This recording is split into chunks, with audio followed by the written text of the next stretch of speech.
250 हमले, 600 से ज्यादा आतंकी ढेर, आईडीएफ की खुली चेतावनी, बंधकों की रिहाई से कम कुछ भी नहीं। इजराइल के नरसंहार पर यूएन का बयान। नमस्कार, मैं हूं आशीष त्रिपाठी और न्यूज़ 18 के डिजिटल प्लेटफॉर्म पर स्वागत है। बात करेंगे इस पूरी खबर की जिसमें यूएन की तरफ से इजराइल को दी गई एक चेतावनी, किया गया खुलासा कि इजराइल ने क्या कुछ किया बीते कुछ समय में और इजराइल ने क्या किया, पहले ये आपको बताते हैं। दरअसल पिछले महीने की 18 तारीख को इजराइल ने गाजा पट्टी में एक बार फिर से हमला बोला और 2 महीने तक चले सीज फायर को इजराइल फोर्स से खत्म कर दिया गया। इजराइल फोर्स के द्वारा हमले में इस पूरे मामले में करीब 200 से ज़्यादा लोगों के मारे जाने की खबर भी आई थी और सीज फायर तोड़ने के पीछे की वजह रही कि बंधकों को वापस लाने के लिए दबाव बनाया जा सके। उनकी वापसी के दूसरे चरण पर हमास ने आनाकानी शुरू कर दी थी। इजरायली सेना 3 तरफ से यानी जमीन, हवा और समंदर के रास्ते लगातार हमास के ठिकानों पर हमले करती रही। आईडीएफ के प्रवक्ता बीजीएफई ड्रेफिन ने फिर से शुरू किए गए ऑपरेशन पर जानकारी साझा की और इसमें बताया कि 600 आतंकी टारगेट पर हमले किए गए और इन हमलों में 250 से ज्यादा आतंकियों को ढेर कर दिया गया। इनमें 1 दर्जन हमास के राजनीतिक दल के बड़े लीडर्स भी शामिल हैं। पहले ही दिन 60 आतंकियों को मारे जाने का दावा किया गया। एफए ड्रेफिन ने कहा कि हमने अपना प्लान बनाया और प्लान के मुताबिक ही अपने ऑपरेशन को अंजाम दिया जा रहा है। यह ऑपरेशन तभी रुकेगा जब हमारे बंधकों को छोड़ा जाएगा। 7 अक्टूबर को हमास के हमले में 1200 के करीब इजरायली नागरिकों की मौत हो गई थी।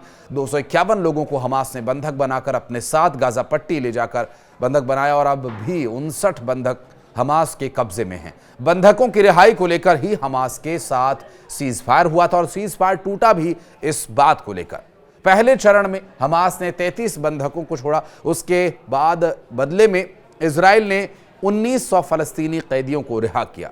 पहला चरण जिसमें 1 मार्च को इस पूरी प्रक्रिया को संपन्न किया गया था, लेकिन दूसरे चरण पर बात आगे बढ़ ही नहीं पाई।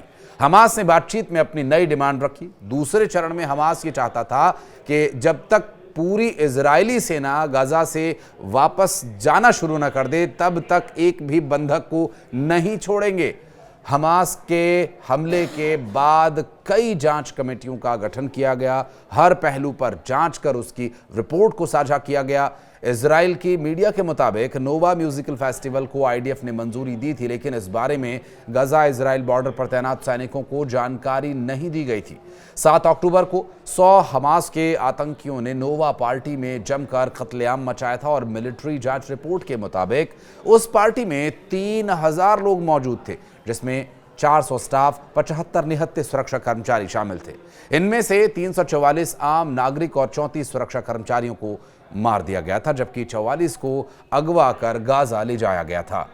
रिपोर्ट तो ये भी रही कि हमास को भी उस फेस्टिवल के बारे में पता नहीं था। आईडीएफ के चेन ऑफ कमांड को इस फेस्टिवल की जानकारी जरूर थी, लेकिन इसके पास यूनिट को सूचित नहीं किए जाने की जानकारी थी। जांच रिपोर्ट में इस बात का भी खुलासा हुआ कि 7 अक्टूबर को कुल 40 जगह हमास के साथ लड़ाई लड़ी जा रही थी और तकरीबन 5600 हमास के आतंकियों ने बॉर्डर पार कर एक साथ कई इलाकों में इजरायली नागरिकों को मारा। नोवा पार्टी से जिन 44 लोगों को अगवा किया गया था, उनमें 17 अभी भी उनके कब्जे में हैं, जिनमें 11 जिंदा हैं तो बाकी 6 का शव उनके पास। जिन 27 बंधकों को वापस लौटाया गया उनमें 14 जिंदा थे, बाकी 13 शव इजराइल को वापस किए गए थे। गाजा में इजराइल के हमले लगातार जारी हैं और स्थिति बेहद गंभीर होती जा रही है। इजराइल के ताज़ा हमले में कम से कम 38 मासूम फलस्तीनियों की जान जाने की खबर है, जिसमें ज्यादातर महिलाएं और बच्चे शामिल हैं। इजरायली फौज ने गाजा के उत्तरी हिस्सों को चारों तरफ से घेर लिया है और भीषण गोलीबारी की जा रही है। उत्तरी गाजा में पानी की एक एक बूंद के लिए लोग तरस रहे हैं। बुनियादी जरूरतों के लिए संघर्ष करना पड़ रहा है। हमास के एक अधिकारी ने जानकारी यहां तक दी कि इजराइल ने अब दक्षिणी गाजा सिटी के इलाकों से भी जबरन लोगों को निकालने के आदेश दे दिए हैं। संयुक्त राष्ट्र का इस पर क्या कहना है ये भी आपको बताएं, जिसमें संयुक्त राष्ट्र ने 18 मार्च को इजराइल द्वारा संघर्ष विराम तोड़ने के बाद अब करीब 2,80,000 फलस्तीनी के बेघर होने पर अपनी चुप्पी तोड़ी और उनका क्या कहना है बताएंगे। दरअसल पहले लोग युद्ध और हमलों की वजहों से कई बार अपने घर छोड़ चुके हैं और अब फिर से उन्हें सुरक्षित जगह की तलाश करनी पड़ रही है। संयुक्त राष्ट्र ने इजरायली सेना पर गाजा स्थित एक अस्पताल पर हमला करने का संगीन आरोप लगाया है। उन्होंने कहा कि इजरायली हमले में कम से कम 15 डॉक्टर्स और इमरजेंसी सेवा में लगे लोगों की जान चली गई और ये सभी लोग घायल लोगों की मदद कर रहे थे। वहीं फलस्तीनी रेड क्रिसेंट सोसाइटी के अध्यक्ष ने इसे युद्ध का सबसे काला दिन बताया और कहा कि ये एक संभावित युद्ध अपराध है।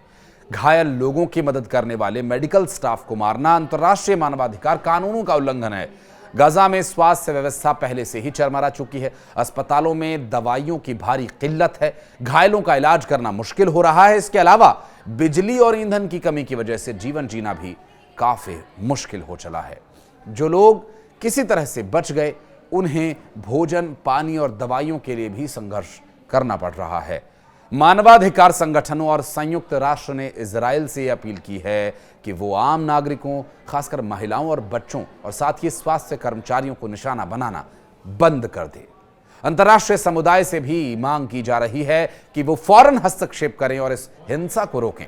गाजा में रहने वाले लोग बेहद कठिन हालात में हैं और बार बार विस्थापन, घरों की तबाही, अपनों की मौत और जरूरी चीजों की कमी ने उनकी जिंदगी को तबाह बर्बाद करके रख दिया। ये बस यही उम्मीद कर रहे हैं कि युद्ध जल्द से जल्द खत्म हो और उन्हें शांति से जीने का अधिकार मिल सके। इस बारे में आप क्या कहना चाहते हैं? आपका विवेक क्या कहता है? क्या इजराइल अपने बंधकों की रिहाई के लिए जो कर रहा है वो उचित है, या फिर इजराइल के द्वारा किया जाने वाला ये कृत्य नाकाबिले बर्दाश्त है? इस बारे में जो भी आप कहना चाहें, कमेंट सेक्शन में आपके लिए दरवाजे हमेशा खुले हैं। कोशिश करेंगे इसका जवाब देने की भी। और इस बारे में अगर कुछ और आप कहना चाहते हैं तो ज़रूर बताइएगा। लेकिन ये वीडियो अगर आपने लाइक किया, इन्फॉर्मेटिव ये वीडियो आपको लगा, तो शेयर कीजिए अपने दोस्तों, अपने चाहने वालों के साथ। धन्यवाद।